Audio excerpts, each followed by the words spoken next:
great party to launch Hispanicize 2016, and we're here with Jorge Plasencia, who is the president of Republica, the co-founder of Amigos for Kids, and a wonderful community member for us to have here in Miami. Welcome, Jorge. Thank you so much for having me. Great to be with you. Great to be here at Ball and Chain. You know what? Why don't we start this over? Because okay. ¿Qué dije? I'm not the president. I'm the CEO.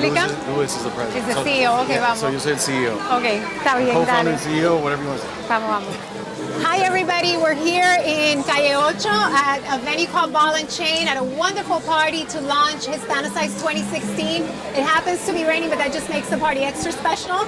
And we're here with Jorge Plasencia, who we love. He's a great member of our community in Miami. He is the CEO of Republica, and he is the co-founder of Amigos for Kids, which is a wonderful organization. Thank you, George, for joining us. Thank you. Thanks so much for having me. Great to be here with you. Great to be with everyone, and it's amazing that Hispanicize, we're launching it again. It feels like it was yesterday. What year right? are we on? It feels like it was yesterday, but 2016 is around the corner. Yes. And obviously looking forward to seeing everyone there.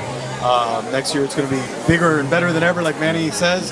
And obviously here to support Manny and the team, because I know Hispanicize next year will be really important. Now, Jorge, have you been involved with Hispanicize from the beginning? You know what? I've known Manny for many years. I met Manny many years ago and before Hispanicize.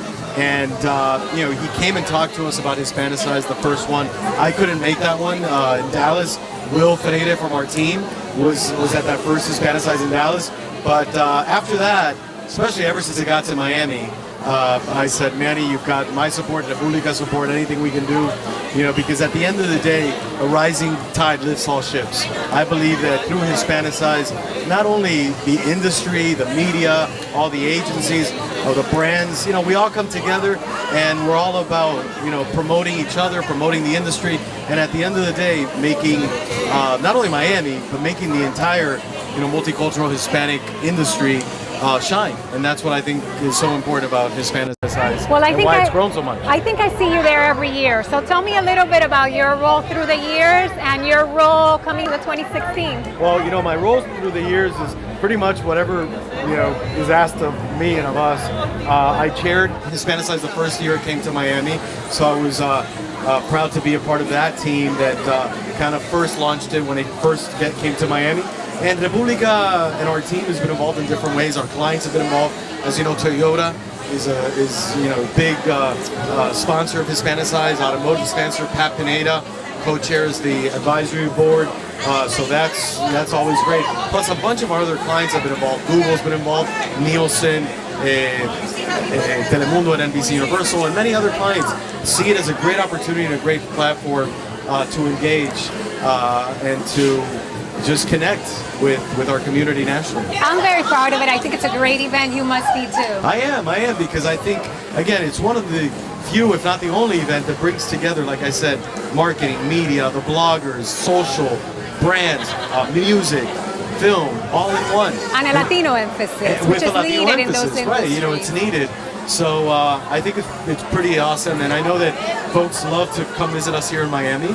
You know, there's a certain allure, and you know, I believe as a community and as a city, we're very welcoming. So you know, I look forward to seeing all our friends from across the country next year again here at Hispanicize. In April. So as if you don't have enough to do, I know that you were involved with a little organization called NCLR. Sure. Tell me what you were doing and tell me where you are with NCLR nowadays. Sure. I'm still involved. I'm proud to say that I was chairman of the board of the organization through June of this year. A wonderful woman by the name of Renata Soto. She runs an NCLR, a National Council of La Raza affiliate in Nashville, Tennessee, called Conexión Américas. She took over as chair. I stay on the board for one more year, so I'll be on the board through July of next year when I term off. So by July of next year, I would have been on the board 10 years that I've been on the National Council of La Raza board. So, you know, it's an amazing organization. It does so much, especially, you know, at the grassroots of our community. NCLR has nearly 300 affiliates from sea to shining sea, all over the country, helping our community. The organization does so much in policy and education and healthcare. Does so much in home ownership. So it's a really amazing organization. I was very proud to have been selected as the first Cuban American, Floridian, youngest chair of the organization. Renata Soto is the first Central American. Fantastic. She's from Costa Rica, first Central American chair of the board. So it just shows you how our community, and Latinos in America, the community continues evolving, and how, you know, Mexicans, Cubans, and Central Americans, Caribbeans, South Americans, all of us, you know, it's all one community. And I think that's what's important about, you know, showcasing that folks from all backgrounds and ethnicities now can be on the board of the National Council of La Raza and ultimately chair the board. So for me, it was a big honor when I was asked and elected to chair the board and to serve alongside Janet Murguia, who's the president and CEO, and her staff. The NCLR, I always say the unsung heroes there are the staff. They're amazing. Yes. Amazing people that work, you know, for the betterment of the Latino community every day. Right. So National Council of La Raza is a civil rights organization, obviously with an emphasis in the Latino community. Right. What are your feelings, or what do you think when you're seeing comments about Latino like the ones coming from Mr. Trump and those sort of things? You know, how I see that is, it's unfortunate. You know, it's unfortunate because, you know, what Mr. Trump said or what others could say about the Latino community, you know, unfortunately is really not true. You know, what's true is that we're a community that loves this country, that loves our families, that works super hard, and that wants to make better for our families, and at the end of the day, is very grateful to the United States. I'm the son of Cuban exiles, you know, Cuban immigrants, and my parents brought my brother and I up to be very grateful to this country. You know, my brother and I were both born in this country, but we're very grateful to this country, and I would say that kind of permeates our Latino community. You know, there's a lot of love, affection, and gratitude to America. So I think it's unfortunate, but I think we just gotta kind of, you know, keep doing what we do as a community, and I think that's what's gonna continue to propel us forward, is working hard, you know, caring for our families and caring for this country. And in terms of doing what we do, and the whole reason I even brought that line of questioning up is because we heard Manny Ruiz, the president of Hispanicize, announce today a call to action of sorts, where he said that on January 1st, that when we're all on social media, he wanted to initiate a sort of movement where Hispanics would show their unity through a hashtag. I think he means to call it Power and Unity, or Poder en Unidad en Español. What do you think of such a movement, and what do you think we could accomplish? You know, I think a movement like that is great. I'm all for movements. I think movements, at the end of the day, they do what the word says. They move people, and I'm all for movements. Anything that we can do to continue to unite our community and to continue to build those bridges and continue to show America in the mainstream that Latinos are united, I'm all for. So, you know, I don't know all the details of Manny's plan, but if it's... He's going to let us in on it as we go along. But if I know Manny well, he's probably got big plans for that. And anything, again, that could exalt our community and unite our community, I'm all for. So... And Jorge, how do you think we do that? Because, you know, we're Cubans from Miami for a very long time, until recent years. We were kind of siloed off. You know, we were in our little bubble. And you know from NCLR, and I know from the Hispanic National Bar, when you come together to these organizations, we have so much in common as a Latino community, but that we don't always identify with those things we have in common. A lot of times we stay divided. How do we reach that unity? How do we get Latinos more united? I would say it's doing what we've been doing and what I was just talking about, which is building those bridges, you know, extending that hand and saying, you know what, we're one. You know, I think that our parents' generation was working really hard. The civil rights era was a tough era, you know, and for Mexican Americans and out in the Southwest and what have you, that was a really tough era.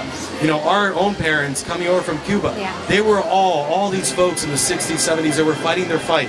I think it's our generation's responsibility to deepen that and to find ways to build bridges between our communities. And I can tell you that some of my closest friends today are folks that, I mean, I have many Cuban American friends, but that are Mexican American, that are Peruvian, that are Colombian, that are from other parts, and many of them don't live in South Florida. They live in Los Angeles, New York, Chicago, DC, or in other places. And when we get together and we talk and we break bread or we have fun together, there's much more, like you said, that unites us than that divides us. You know, there's, again, love of family, faith, community. You know, those are things that are very, very much cornerstones of Hispanics and Hispanic culture. And I think that as the more that we communicate, the more we talk, the more we understand each other. I think that that's what's important. Creating that unity and those bridges. So I think it's going to continue to get better over time. It already is. Right. Just come to Hispanic next year, and you'll see, us all together there for the betterment of our community. And one of the great things about social media is that it allows us to communicate more, and that's how we end up seeing that their stories is our story. Like I know that as I've become more familiar with the history of Mexicans out west, I've developed my own heroes. Like Teresita Chavez, like Cruz Reynoso.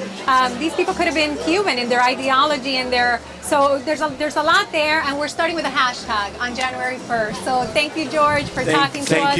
Thank you for having me here, and you guys are amazing. And just look forward to seeing everybody in April here in Miami at Hispanicize 2016. And the handshake is fine, pero nosotros acabamos con besitos. Un besito. Bye, gracias.